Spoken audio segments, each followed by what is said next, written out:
అధికారంలో ఉన్న 5 ఏళ్లు పార్టీని నమ్ముకున్న వారి విషయంలో అన్యాయం చేశామని ఒప్పుకున్న జగన్ మళ్లీ గెలిస్తే కార్యకర్తలకు, స్థానిక నాయకులకు అత్యంత ప్రాధాన్యత ఇస్తానని చెబుతూ వస్తున్నారు. గురువారం కొన్ని నియోజకవర్గాల నేతలతో తాడేపల్లిలో ఆయన సమావేశమయ్యారు. ఇక 3 ఏళ్లు ఓపిక పడితే మళ్లీ అధికారంలోకి రావటం ఖాయమంటూ ధీమా వ్యక్తం చేశారు.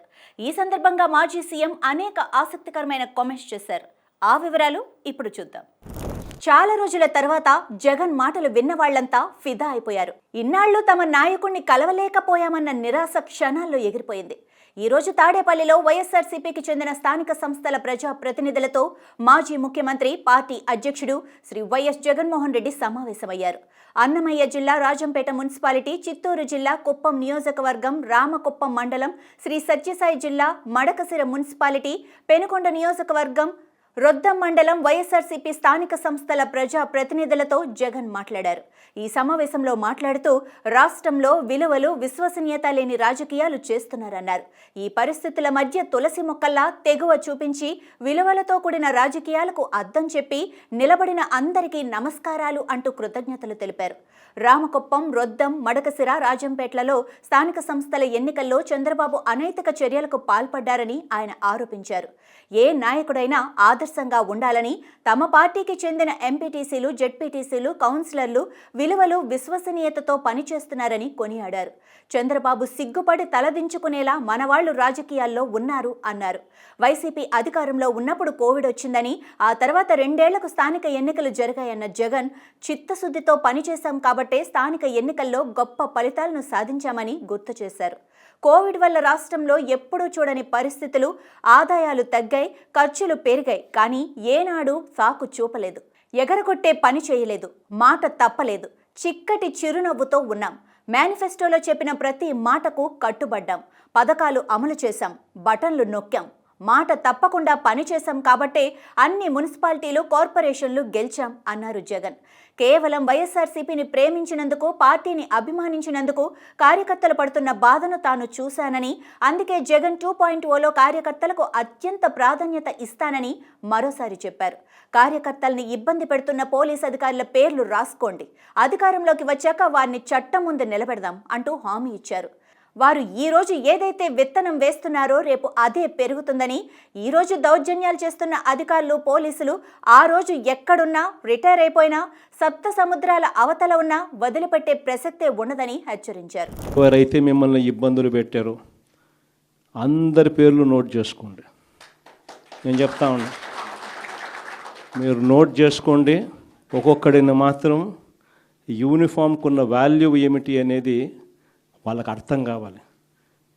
యూనిఫామ్ అంటే ప్రజలకు మేలు చేయడం కోసం యూనిఫామ్, అంతేగాని అధికారంలో ఉన్న వాళ్ళ కోసం సలాములు కొడుతూ, గులాంగిరి చేస్తూ ఇటువంటి చిత్రహింసలు పెట్టే కార్యక్రమం ఈరోజు అయితే ఏదైతే జరుగుతూ ఉందో దీనికి తెర పడాలి అని అంటే, ఏదైతే నువ్వు విత్తినావో అది ఎలా పండుతుంది అనేది నీకు తెలిస్తేనే ఇంకొకసారి నువ్వు ఆ ఇత్తనం ఇత్తడానికి నువ్వు భయపడే పరిస్థితిలోకి నువ్వు వచ్చినప్పుడే ఇది జరుగుతుంది.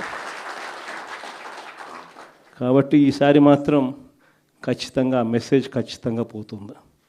ఎవడెవడైతే అధికారి, ఎవడెవడైతే వైఎస్ఆర్సీపీ కార్యకర్తను ఎవడెవడైతే ఇబ్బంది పెట్టాడో వాళ్ళందరినీ కూడా చూస్తూ ఊరుకోము. చట్టం మీద దోషులుగా నిలబెడతాము.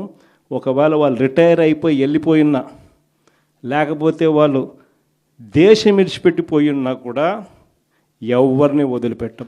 సప్త సముద్రాల అవతలున్నా కూడా అందరినీ కూడా పిలిపించే కార్యక్రమం చేస్తాం. పిలిపించిన తర్వాత సినిమా మామూలుగా ఉండదు. సినిమా మాత్రం అదో లెవెల్లో ఉంటుంది. సినిమా మాత్రం ఈరోజు తప్పుడు కేసులు, తప్పుడు సాక్ష్యాలు, సంబంధం లేకున్న కేసుల్లో ఇరికిస్తున్నారు. ఇలాంటి రాజకీయాలు గతంలో ఏనాడు చూడలేదు. చంద్రబాబు ఇవన్నీ ఎందుకు చేస్తున్నాడంటే ఆయన ప్రజల్లో చులకనయ్యారు. హామీలు అమలు చేయటం లేదు. దీంతో ప్రజల్లో వ్యతిరేకత పెరుగుతోంది. కాబట్టి ఎవరూ ప్రశ్నించకూడదని రాష్ట్రంలో భయానక పరిస్థితి సృష్టిస్తున్నాడు. ఎక్కడ ఏ సమస్య వచ్చినా, ప్రజల్లో వ్యతిరేకత కనిపించినా వెంటనే డైవర్షన్. ఒకరోజు తిరుపతి లడ్డు అంటాడు, ఇంకో రోజు సినీ నటి కేసు తెర మీదకు తెస్తాడు అంటూ జగన్ కూటమి పాలనపై విమర్శలు గుప్పించారు. ఈ రోజు ప్రజలు అడిగే ప్రశ్నలకు చంద్రబాబు సమాధానం చెప్పలేకున్నారు అని జగన్ అన్నారు. కూటమి వచ్చాక అన్ని వ్యవస్థలు నాశనం చేశారని, నాడు నేడు, ఇంగ్లీష్ మీడియం, పిల్లలకు ట్యాబ్లు, ఆరోగ్యశ్రీ, రైతులకు గిట్టుబాటు ధర, ఉచిత పంటల బీమా ఇలా ప్రతిదీ అటకెక్కించారని, ప్రభుత్వ పాఠశాలలు మళ్లీ అంధకారంలోకి వెళ్లిపోతున్నాయని ఆవేదన వ్యక్తం చేశారు.